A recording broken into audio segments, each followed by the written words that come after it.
Hey guys, so shout out to a viewer who just posted a follow up to the thing I talked about the other day as far as the Anglican heretic Freemasons celebrating a service inside the papal cathedral basilica, St. John Lateran, on the Pope's altar. And I was flipping out about this because this is a huge deal.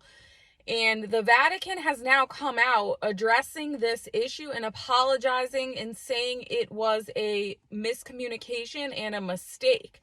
I had pointed that out early on in an article from ABC News, I think it was, but it was super short. There was no real clarification. So now there are some other news sites, some other Catholic, not secular news sites that are saying that there was a miscommunication that allowed this to happen. And so what I saw amongst the, I guess you can call the traditional, the trad community, was blaming Pope Francis as usual. And I swear, I think they only do it because it gets likes and clicks, and that's how they make a living. And if that's how you make your living, you're pathetic. Get a real job instead of sitting there bashing the Pope all day and making money and getting clicks that way. You're pathetic and you sound like a Protestant. So stop doing it. I understand there are some legitimate complaints and criticisms with this pontiff. I get that. I don't spend a whole lot of time addressing it because, quite frankly, it is above my pay grade. And I also find that there is a lot of lying and taking things out of context that goes on, just like with this issue right now. People are saying that the Pope allowed it, the Pope knew about it, all this stuff, and that is not true. That has not been verified. In fact, the Vatican has come out and said the opposite. The Vatican is so obviously concerned about it that they have come out and issued an apology. They didn't do that with any of the other weird situations, such as Pachimama or that weird thing that happened up in Canada. So this to them was so serious that they actually came out and said, this was a miscommunication.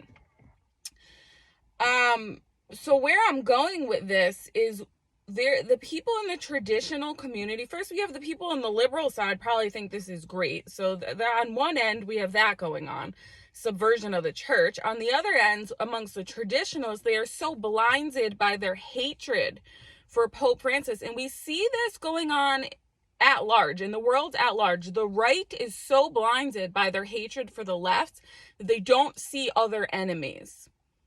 Okay, I have news for you. If I was a betting woman, which I am not, and I don't like to speculate, but if I had to speculate, I would say the blame for this situation probably lies on the Freemasonic fake Anglican bishop that most likely deceived his way into St. John Lateran Basilica. That would be my guess. If I was going to blame anyone, that's who I would blame first and foremost, not Pope Francis.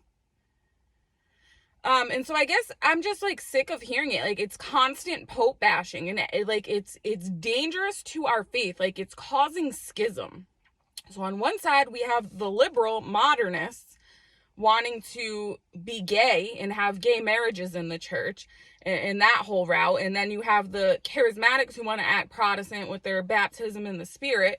Then on the other side of things, it's not any better. I have news for you, because you have the trads acting like Martin Luther, acting Protestant as well, just bashing the Pope about everything, taking things out of context. Are you going to say he's the Antichrist next? Is that what you're going to do?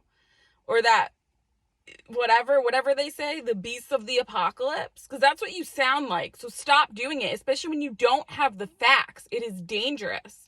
And I don't understand why it's happening so much with this pontiff. I know, like I said, I'm not denying that there's issues, and I'm not denying that those issues need to be brought to light and need some criticism, but they have to be based in facts and in truth. And if your first assumption is that it's Pope Francis's fault, you're wrong. You need to get your facts straight before you start running your mouth. And I understand we live in a confusing time and everything, but I'm telling you, a lot of times when people come out and say, the Pope did this, the Pope's a Freemason, blah, blah, blah, I will go do some research and dig into the context of what he was actually saying. And it's not what they're portraying it and making it out to be. And I said this a while back, and I stand by it. This Pope has some sort of diabolical filter around him. I swear he does, where things are just getting misconstrued. No matter what the man says, it is totally blown out of proportion.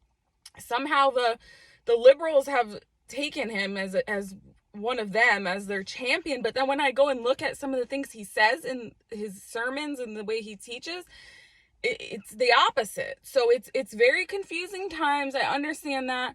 But don't be so blinded by your hatred of this particular pontiff, which in and of itself, honestly, is diabolical. If you hate the Pope, there's a problem, a spiritual problem. You have a spiritual problem. I'll be honest with you. You do. Because even if you disagree with him or have some criticisms like I do myself, I don't understand a lot of the things he does.